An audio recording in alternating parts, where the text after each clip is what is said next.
Does it start? Okay. I noticed on your stations that your students were very quiet, and that is exceptional. That is very good.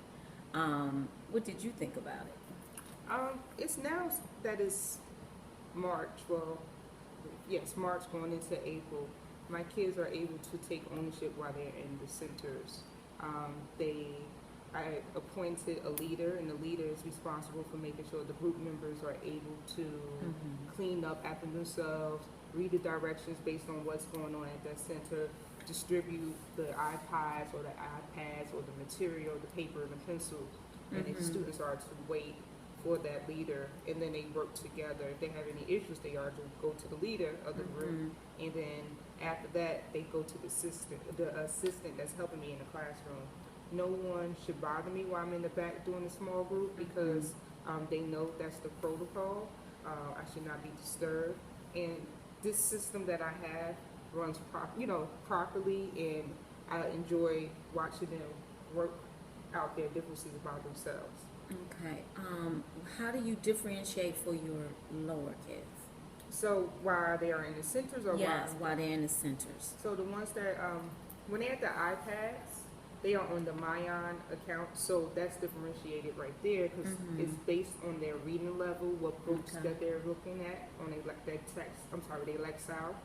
And then when they're on the iPods, their iPods, they are doing the teacher mate, and that's also based on their reading level. So when they are at the writing center, they go at their own pace with completing. For instance, we're doing fables. They are going at their own pace of doing the fables, and they're able to choose which fable they want to go with first. So that's differentiated because they go at their own pace. And when they're at the word wall, they work together, and when they're spelling the words, they spell what words that they are familiar with. Okay.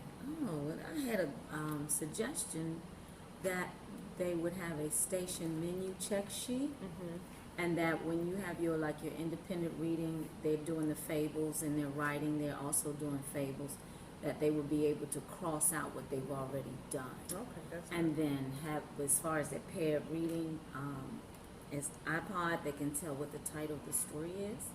And if they took the test, because I know a lot of times when they do the stories, they don't take the test, so they are, the book is always open.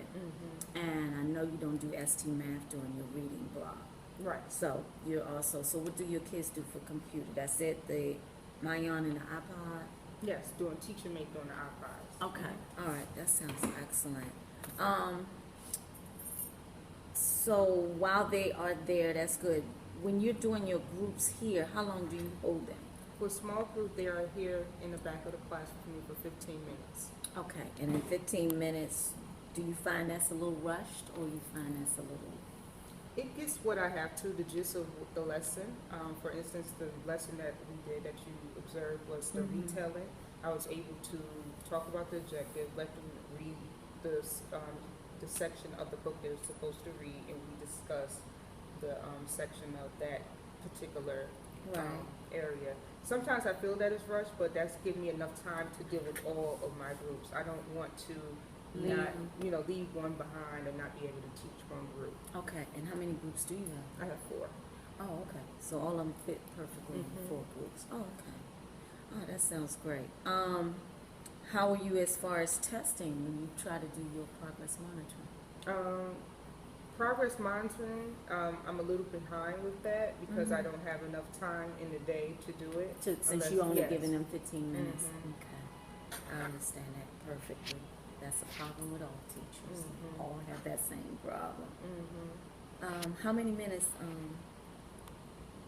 do you do as far as any writing after you finish with your guided reading, since you do have, so you do like 5 minutes, 5 minutes, and then 5 minutes? Because the protocol, actually it's 3 minutes because the protocol is to always finish it up with a writing skill to show evidence of what you're teaching. So I always finish it up with that writing skill for the students at the small group. Okay, all right, that sounds great. And as far as your stations, do you change them regularly, or you just make sure they follow the theme? It's for the theme, and also it changes every week. Okay. Yeah. That sounds great. Sounds fantastic. Well, Ms. Blanford, I think you're doing a wonderful job. Thank you. Well, before you start, Zion, how many minutes does it say on the clock?